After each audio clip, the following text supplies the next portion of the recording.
Le Sénégal. Une révélation vient d'être tombée. Franklin Nyamsi a frappé fort. Il relève au gouvernement sénégalais que le mouvement Terreau approche. Le mouvement Terreau approche du Sénégal. Cette révélation qui fait parler. Cette révélation que les gens se posent des questions. Est-ce a-t-il raison? Est-ce c'est juste du bluff? Est-ce que, voilà, toutes les questions se posent.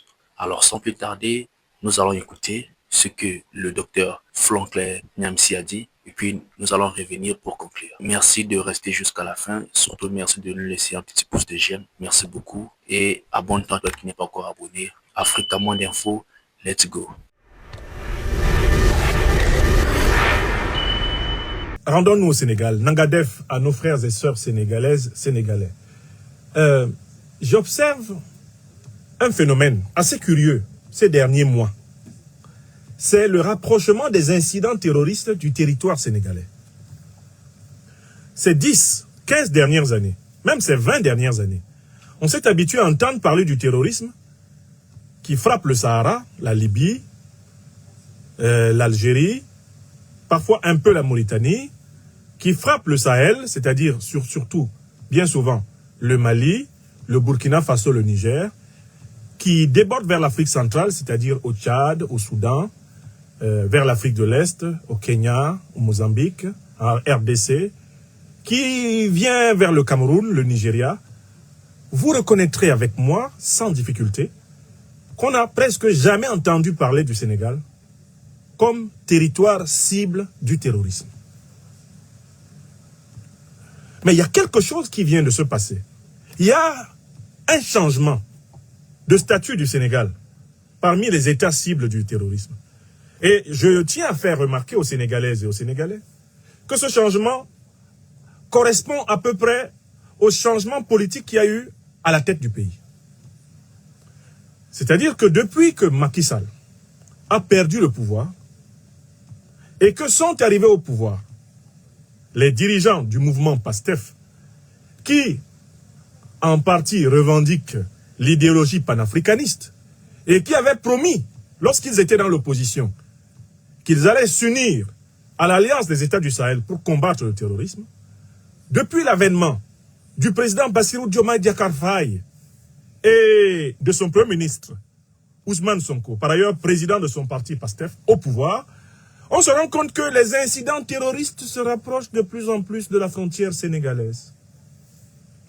Je vais vous donner une lecture de la revue de presse que j'ai faite ce matin et qui m'a inspiré le devoir de voler au secours de notre peuple africain du Sénégal. Car je suis Nyamsi wa Cameroun, wa Sénégal, wa Africa. Comme je suis Nyamsi wa Cameroun, wa Mali, wa Africa, wa Côte d'Ivoire, wa Africa, wa Togo, wa Africa, wa Tchad, wa Africa, je le suis. Je me sens co-responsable de la vie du peuple africain au Sénégal. L'une des plus belles nations qu'il y ait au monde, c'est la nation sénégalaise. Et donc, quand je vois se rapprocher de ces frontières, le fléau terroriste, je suis obligé de m'y pencher pour comprendre les raisons de cette corrélation entre le changement politique à la tête de l'État et le changement de statut critique du Sénégal dans les objectifs des terroristes et de leurs maîtres, les impérialistes qui les financent, qui les arment et qui les médiatisent. Alors, j'ai relevé quelques coupures de presse et notamment de la presse de la France-Afrique qui est, comme vous le savez, la presse de propagande des groupes terroristes au Sahel. Et je vais vous lire quelques extraits qui m'ont littéralement mis la puce à l'oreille. Les extraits qui m'ont mis la puce à l'oreille. Alors, allons-y. Je vous prends une succession d'extraits. TV5 Monde. C'est un article qui date du 29 avril 2025. Il y a à peu près 4 mois. GSIM, le groupe djihadiste armé le plus influent du Sahel, tente de s'implanter au Sénégal et en Mauritanie.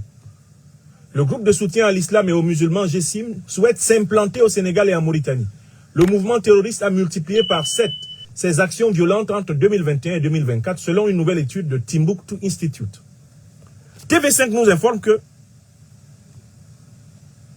les terroristes de l'État islamique veulent s'installer au Sénégal.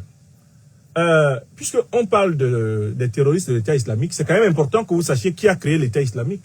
Le groupe État islamique, qui a donc été fondé selon Donald Trump par l'administration Obama, un groupe de terroristes qui est là pour terroriser les Africains, pour que les Africains continuent à accepter le pillage de leurs richesses. Bon, ce groupe a décidé de s'installer au Sénégal. C'est bizarre, hein? C'est un article qui date du mois d'avril 2025. C'est-à-dire à peu près un an après l'arrivée de Diomaye et Sonko au pouvoir. Là, le groupe islamique dit, bon, il faut qu'on s'installe un peu au Sénégal. La question c'est, mais pourquoi? Pourquoi là tout d'un coup? Pendant 10 ans, ils n'y sont pas allés. Ça ne les intéressait pas le Sénégal. Et puis là tout d'un coup, ça les intéresse. Continuons à lire la presse. Alors je vais prendre maintenant un extrait de Monde Afrique. La rédaction de Monde Afrique écrit le 15 juin 2025. La population sénégalaise s'inquiète de la progression du terrorisme. Monde Afrique nous informe que la population sénégalaise s'inquiète de la progression du terrorisme. L'article est du 15 juin 2025. Il y a à peine 2 mois. Vous voyez? Donc désormais, au Sénégal, il y aurait donc une psychose du terrorisme. Ok. Mais pourquoi ça arrive maintenant? Parce que pendant les 10 années précédentes, les Sénégalais ne se posaient pas cette question. Ça, le terrorisme, c'était l'affaire du Mali, du Burkina Faso, du Niger. C'était l'affaire des autres pays du Sahel. C'était l'affaire du Nigeria, du Cameroun, du Tchad, du Soudan. Pourquoi là, tout d'un coup, ça devient un problème sénégalais, au point même que l'opinion s'en inquiète? Le philosophe s'interroge.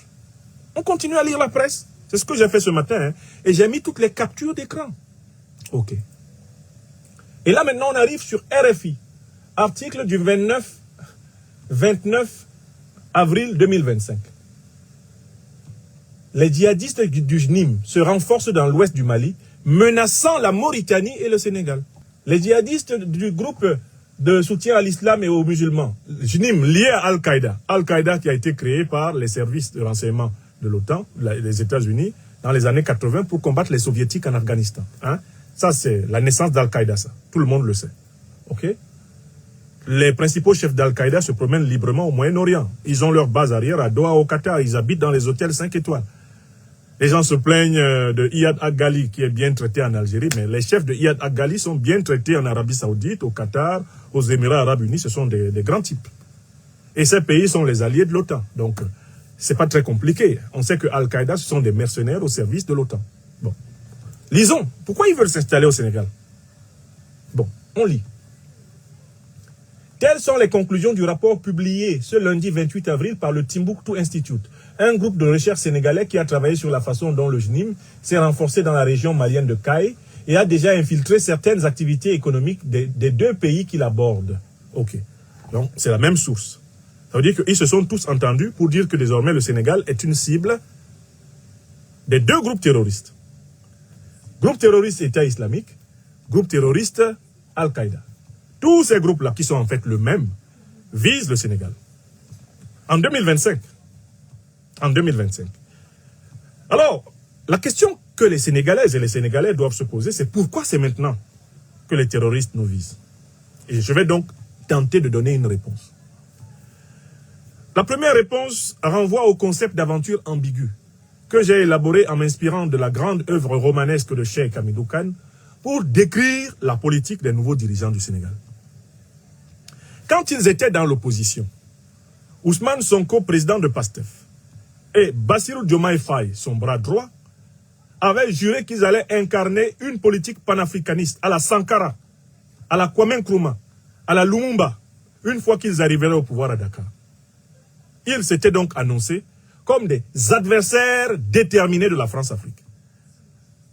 Voilà pourquoi l'arrivée annoncée de PASTEF au pouvoir inquiétait le néocolonialisme français. D'autant plus que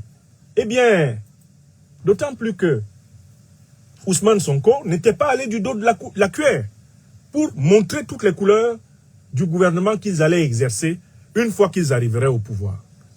Ils ont annoncé qu'ils allaient rompre avec la France-Afrique, qu'ils allaient briser les liens de la domination néocolonialiste française, c'est-à-dire le CFA, c'est-à-dire l'occupation militaire, c'est-à-dire l'immiscion dans les affaires politiques, et qu'ils allaient se solidariser avec l'alliance des États du Sahel pour combattre les terroristes. Ousmane Sonko annonçant même une participation active de l'armée sénégalaise sous lui, Sonko, élu, eh bien, au combat contre ces monstres dans l'espace sahélien. Voici les accents avec lesquels parlait à cette époque Ousmane Sonko, quand il était dans l'opposition et qu'il assumait entièrement la théorie du panafricanisme révolutionnaire. C'est le fameux discours du genou qui mérite d'être écouté plusieurs fois. Responsabilité de nos dirigeants incompétents, incapables, Écoutez et Ousmane qui ne sont Sonko. pas des patriotes du tout. Mais il est temps que la France lève son genou de notre cou. Très bien. 7 siècles de misère fait de traite humaine, Ça, c'est il y a 3 de ans. colonisation, Ouais. et aujourd'hui de néocolonisation, Ouais, cela suffit. très bien. Il est temps que la France nous foute la paix. Ouais, Il est temps que la France prenne exemple sur ses voisins européens. L'Allemagne est la première puissance économique d'Europe, loin devant la France. ok. La 3e ou 4e puissance économique du monde. Ah bon. L'Allemagne n'exploite aucun pays, Ah, aucune colonie. ah. Je peux citer l'Italie, je peux citer l'Espagne. Là, il avait qui tout son- avait des colonies avant. Il avait tout mais son qui cerveau. n'exploite personne. Là, Sonko, il Qui avait ne tout font son pas cerveau. ingérence, qui n'impose pas des dirigeants dans leur ancienne colonie. Ouais. Au nom de quoi la France croit pouvoir continuer à nous imposer des dirigeants, Namou de. à faire des choix à notre place. Namou. Cela doit cesser et l'Afrique nouvelle, la jeunesse africaine, les élites africaines, la diaspora africaine dit non, ça ne peut pas continuer. Ça, c'était du grand Sonko. L'hypocrisie de cette France Ça, c'était avant. se vit et s'exprime tous les jours. Ah, Prenons exemple du cas du Mali voilà. et du Tchad. Voilà.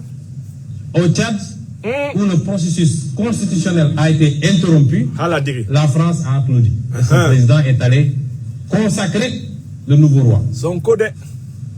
Au Mali, où ce n'est pas le processus constitutionnel qui a été interrompu, mais le processus de transition, Ouais. la France a condamné et même a pris ses clics et ses claques pour dire qu'elle quitte le Mali. Wow. Ça, c'est de l'hypocrisie. Ah, C'est le 2 poids, deux 2 mesures. mesures. Ouais. C'est le double langage que la France tient en Afrique.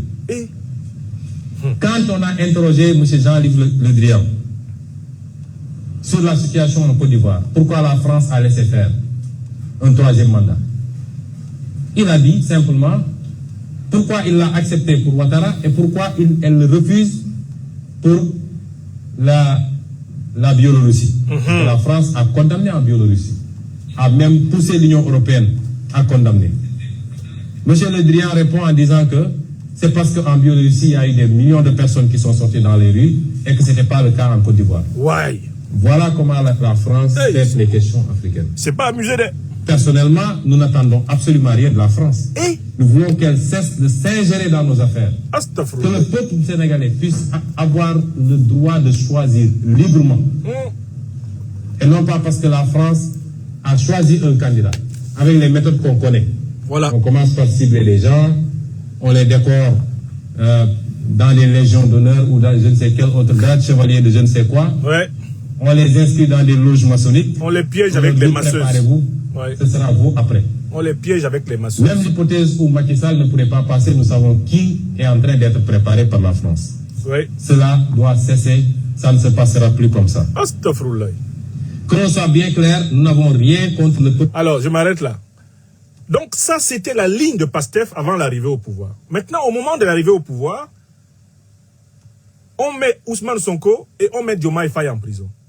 Ousmane Sonko tient à être candidat. On lui met un scandale de meurtre sur le dos pour l'éliminer de l'élection. Et on va lui imposer du fond de la prison d'accepter de ne pas être candidat et que quelqu'un d'autre soit candidat pour lui. Mais qui le lui a imposé? Mais ceux qui tiennent le Sénégal depuis son indépendance. Fraudés et truqués, à savoir les néocolons français. On refuse que Sonko soit le candidat de Pastef parce que Sonko a affiché des positions estimées trop radicales. On oblige Sonko à accepter donc que ce soit son acolyte Diomaye, qui est apparemment beaucoup plus lisse, beaucoup plus doux, que ce soit lui qui aille à la présidence de la République, et Sonko est toléré pour être Premier ministre, ce qui permet en quelque sorte de préserver les susceptibilités des intérêts néocolonialistes français et impérialistes occidentaux. Voilà où le second discours du pouvoir PASTEF a commencé. Dans la cellule, où ils ont négocié la renonciation de Sonko à sa candidature. Ils ont négocié la formule Diomaye Moi Sonko. Et à partir de là, ils se sont réabonnés, rabibochés au colonialisme, tout en continuant à revendiquer le panafricanisme. Dès lors qu'ils avaient le cul entre deux chaises, ils devenaient des aventuriers ambigus, des Samba Diallo. Un pied dans le néocolonialisme, un autre dans le panafricanisme. Ce n'est ni du panafricanisme, ni du néocolonialisme, c'est une aventure ambiguë. Cette aventure ambiguë va se traduire par leur manière d'exercer le pouvoir. Ils se partagent le pouvoir diplomatique d'une certaine façon. Il y en a un qui est chargé de flatter les pays panafricanistes. C'est Sonko. Il y a l'autre qui est chargé de flatter les pays néocolonialistes. C'est Diomaye. Diomaye commence par aller flatter l'un des plus vilains représentants du néocolonialisme français en Afrique de l'Ouest, Alassane Dramane Ouattara. Il le félicite pour sa soi-disant stabilité et pour sa soi-disant démocratie. Alors qu'Alassane Ouattara exerce un troisième mandat illégal, anticonstitutionnel, ubuesque. Diomaye Faye lui passe de la pommade et du miel. Il fait le tour de tous les petits cheffaillons de la CEDEAO, soumis à la France-Afrique, et il leur passe une pommade douce. Une petite chanson que me chantait Diomaye. Dormez la France-Afrique, vous vivrez toujours au Sénégal.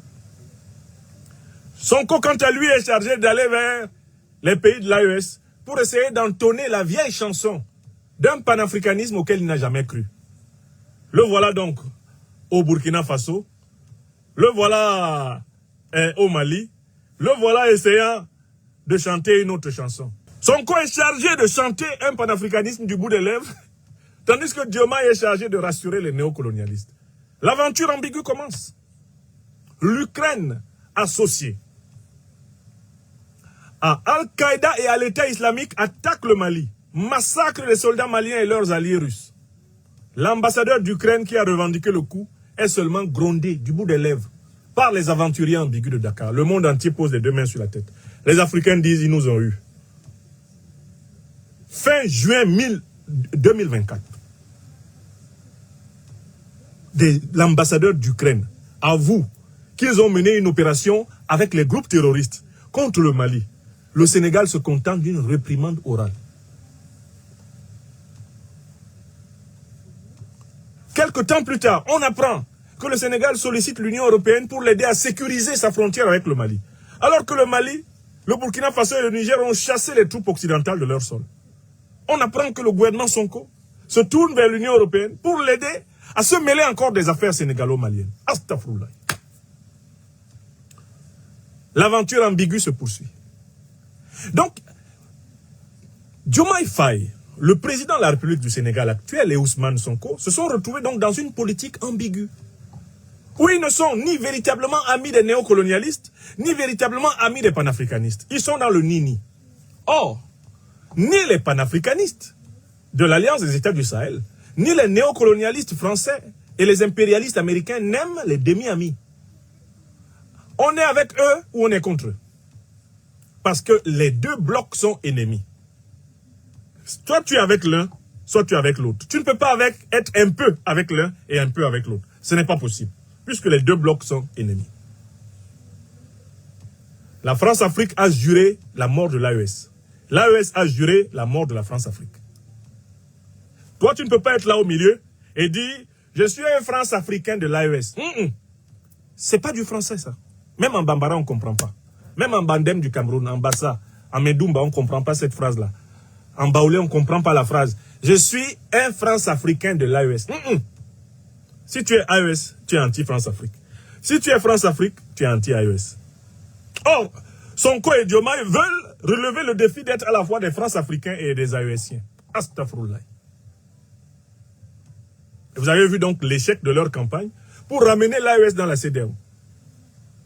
Alors qu'ils avaient juré qu'ils allaient se coaliser avec l'AES pour combattre le terrorisme, ils sont restés dans ce micmac, dans ce va-et-vient, que nous appelons chez nous au Cameroun la danse Bafia. En Côte d'Ivoire, la danse du blé, blé, blé, baoulé. Hein? Un pas en avant, deux pas en arrière. Voilà donc maintenant le moment où je peux vous donner l'explication de l'orientation des groupes terroristes d'Al-Qaïda et de l'État islamique, organisation de mercenaires à la solde de l'impérialisme occidental. Pourquoi se rapprochent-ils des frontières sénégalaises? Ils se rapprochent des frontières sénégalaises parce que l'ambiguïté du couple politique qui dirige le Sénégal ne plaît pas aux néocolons et ne plaît pas aux impérialistes. Il faut donc infliger quelques piqûres de rappel terroristes au Sénégal pour lui expliquer que c'est parce qu'il s'était comporté comme un parfait valet de la France-Afrique, un parfait valet de l'impérialisme, qu'il n'était pas attaqué par les terroristes. Il s'agit de se préparer à punir le Sénégal, de ne pas être parfaitement et complètement aligné derrière le néocolonialisme et derrière l'impérialisme occidental. Voilà pourquoi les attaques terroristes se rapprochent progressivement du Sénégal. C'est la même fonction que les attaques terroristes jouent au Cameroun, au Nigeria, au Bénin et au Togo.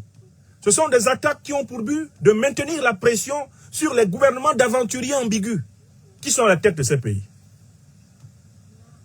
De temps en temps, on fait une piqûre de rappel à Fort Gnassingbé pour lui dire « Ton papa Étienne Gnassingbé, c'est la France qui l'a installé là au Togo. Toi-même, Fort Gnassingbé, tu n'aurais pas exercé le pouvoir sans nous. » Les impérialistes et néocolonialistes français et occidentaux. Donc, de temps en temps, on fait une piqûre de rappel au Togo. La même chose au Cameroun. Boko Haram est là pour rappeler à Paul Biya, attention, c'est un certain François Mitterrand qui t'a fait prendre le pouvoir au Cameroun après Ahidjo. Ahidjo a été imposé par les colons français. Donc, toi, si tu t'amuses avec nous, 1, 2, 3, tu signes des petits accords avec la Russie, avec la Chine, tout ça là. Nous aussi, on va maintenir en permanence l'instabilité. Donc, nous allons financer Boko Haram contre toi. Biya le sait. Il sait qui finance Boko Haram. Les dirigeants nigérians, pareil. Ils savent que Boko Haram et l'État islamique sont des organisations, Al-Qaïda sont des organisations directement financées par les impérialistes occidentaux. Armées par les impérialistes occidentaux, créés par eux. Les dirigeants nigérians le savent. Patrice Talon le sait. Au Bénin. Il sait qui est derrière Al-Qaïda. Il sait qui est derrière l'État islamique. On attaque de temps en temps le Bénin pour lui dire « Talon, tiens-toi, eh bien, à carreau. Tu sais très bien que sans nous, tu n'es rien. Si tu ne te tiens pas à carreau, on va les laisser te frapper. » Les terroristes, les groupes terroristes, sont des moyens de pression permettant de tenir les dirigeants africains en laisse, sous le contrôle du néocolonialisme et de l'impérialisme. Écrivez ça. Écrivez. Écrivez ça à Dakar. Écrivez ça à Thiès. Écrivez ça à Tambacounda. Écrivez ça à Ziguinchor. Pendant longtemps, certains ont cru que leur pays était naturellement protégé par le ciel contre le terrorisme. Et il n'y a pas de pays naturellement protégé par le ciel contre le terrorisme. Et il y a des pays qui sont complaisants envers les puissances impérialistes, et ces puissances leur épargnent le harcèlement terroriste. Et il y a des pays insoumis aux puissances impérialistes, et ces pays sont soumis aux attaques terroristes. C'est une logique binaire. Soit tu te soumets et on réduit l'impact du terrorisme sur toi, soit tu résistes et on te met les terroristes sur le dos. Donc, le Sénégal entre désormais dans la liste des cibles. Parce que les dirigeants sénégalais ont donné des signes de vouloir manger à tous les râteliers. Parce qu'ils sont dans le ni-ni. Ni complètement panafricaniste, ni complètement néocolonialiste. Ce ni-ni, il ne plaît ni aux panafricanistes, ni aux néocolonialistes. Pour les pays panafricanistes de l'AES, on ne peut pas faire confiance aux dirigeants sénégalais actuels. Vous le voyez très bien. Regardez comment les dirigeants de l'AES regardent Bassirou et Sonko quand ils viennent. Et Ousmane Sonko, quand ils viennent, eh bien, au Mali, je ne sais pas, au Burkina. Vous voyez bien dans le regard des dirigeants de l'AES qu'ils les observent seulement.